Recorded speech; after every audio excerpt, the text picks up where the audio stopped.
School కి uniform వేసుకుని రాలేదని ఒకటో తరగతి విద్యార్థిని గంట పాటు క్లాస్ రూమ్ బయట నిలబెట్టడంతో పాటు కొట్టారు అంటూ ప్రశ్నించేందుకు వెళ్లిన తల్లిదండ్రులపైన ప్రిన్సిపల్ దాడికి పాల్పడిన ఘటన సర్వత్రా చర్చనీయాంశంగా మారింది. సికింద్రాబాద్ లోని అంజయ్ నగర్ లో ఉన్న శ్రీదర్శన్ పాఠశాల వద్ద స్థానికులు విద్యార్థుల తల్లిదండ్రులు తీవ్ర ఆందోళనకు దిగారు.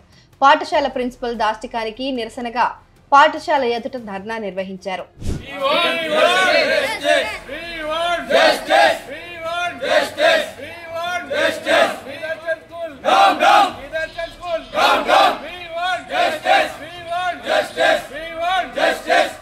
శ్రీ కృతిక్ అనే ఒకటో తరగతి విద్యార్థి సోమవారం రోజున స్కూల్ కు యూనిఫామ్ లేకుండా సివిల్ డ్రెస్ తో వచ్చాడు. అయితే అందుకు పనిష్మెంట్ గా ఆ చిన్నారిని గంట పాటు క్లాస్ రూమ్ బయట నిలబెట్టారని, కాళ్లపైన కొట్టారని ఆ తల్లిదండ్రులు ఆరోపిస్తున్నారు.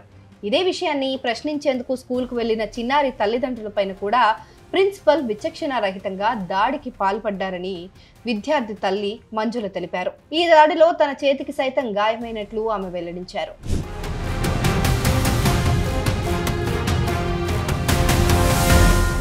రోజు కురుస్తున్న వర్షాల కారణంగా యూనిఫామ్ ఆరలేదని, అందుకే తన కొడుకు సివిల్ డ్రెస్ లో స్కూల్ కి పంపినట్లు విద్యార్థి తల్లి మంజుల తెలిపారు. యూనిఫామ్ వేసుకోలేదన్న కారణంతో ప్రిన్సిపాల్ శ్రీ కృతిక్ ను తరగతి గది బయట గంట పాటు నిలబెట్టి ఇష్టమొచ్చినట్లు కొట్టారని ఆమె ఆరోపించారు. స్కూల్ వాళ్ళిచ్చిన పనిష్మెంట్ వల్ల శ్రీ కృతిక్ పాదాలు వాచిపోయాయని, కాళ్లకు గాయాలు కూడా అయ్యాయని మంజుల ఆరోపించారు.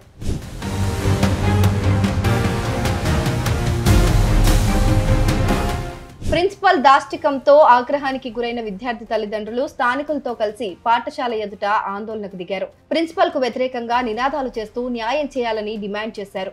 విద్యార్థి తండ్రి రమేష్ ఫిర్యాదు మేరకు అల్వాల్ పోలీసులు ఘటనా స్థలానికి చేరుకున్నారు.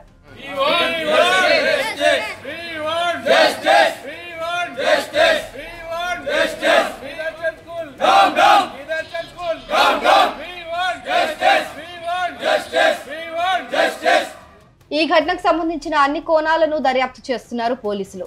స్కూల్లోని సీసీ కెమెరాలను పరిశీలించి దాడికి సంబంధించిన దృశ్యాలను పోలీసులు పరిశీలిస్తున్నారు. ఈ ఘటనపై కేసు నమోదు చేసుకుని దర్యాప్తు కొనసాగిస్తున్నట్లు అల్వాల్ పోలీసులు వెల్లడించారు.